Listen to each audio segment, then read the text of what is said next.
chapter 2 of The Richest Man in Babylon is actually called The Richest Man in Babylon. And it begins by talking about the richest man in Babylon, who was Arcad.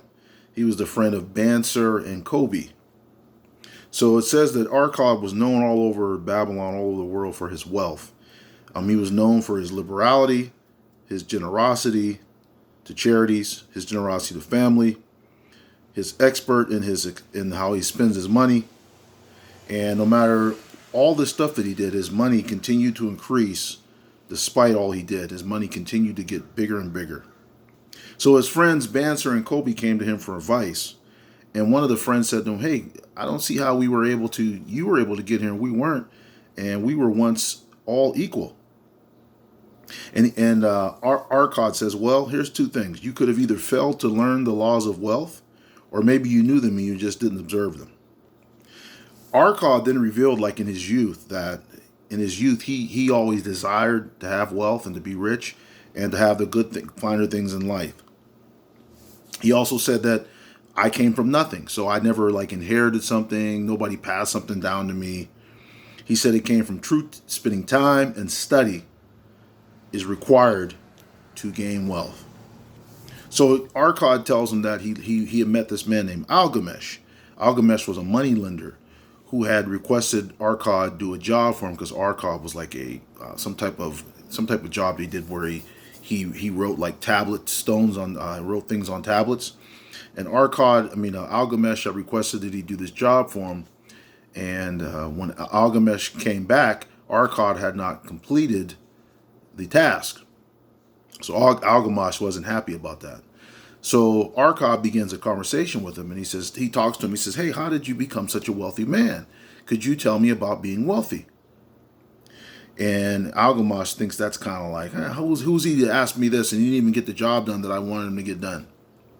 So I guess he kind of admired the fact that he had the guts to ask him that question. And he said, and Arcad said to him, "Hey, I'll complete this task for you and work all night for you if you teach me the secrets of wealth."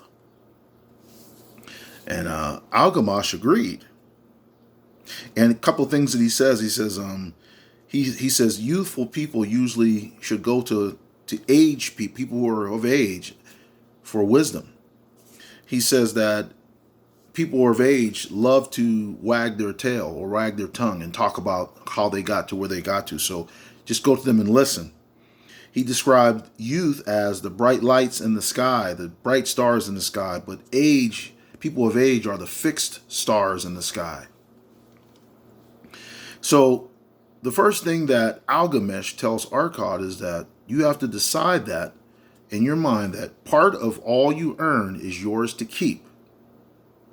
Part of all you earn is yours to keep. And he says, "Well, isn't it all mine?" He says, "No." He says, "Because part of your money has to go to bills, part of your money has to go to food, part of your money has to go to repairs in the house, part of your money might go to paying the child's tuition, blah, blah, blah, whatever it is."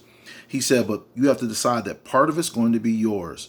So the part of it that is yours, if you divide your pay into tenths, 1/10 of your pay always has to be yours. That means you have to save it and you don't spend it."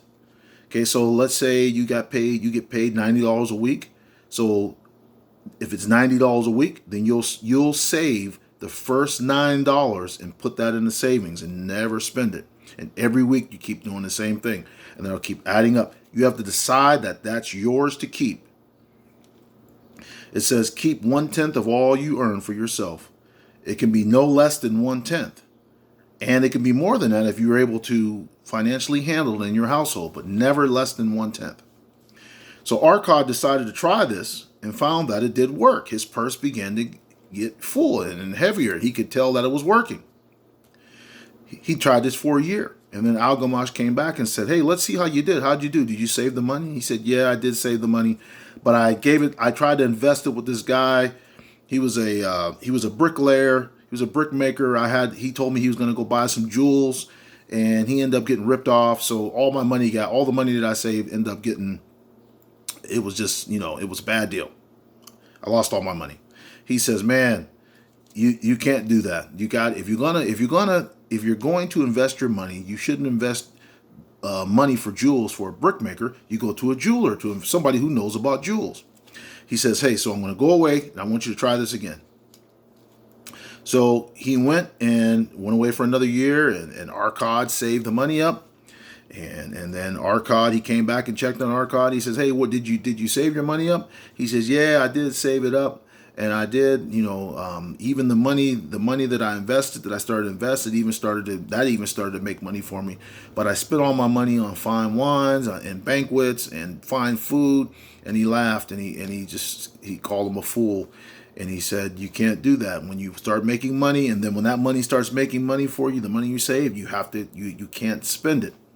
So he said, there's the money you save, and then there's the money you invest. And then from the money you invest, there's going to be something, he called them the money's children. So you're going to make money. The money you have and the children of that money belongs to you if you continue to save it. So Arcad gave it one more try, and he tried it for another year, and he finally figured it out. He finally saved his money, and his money started to make money for him.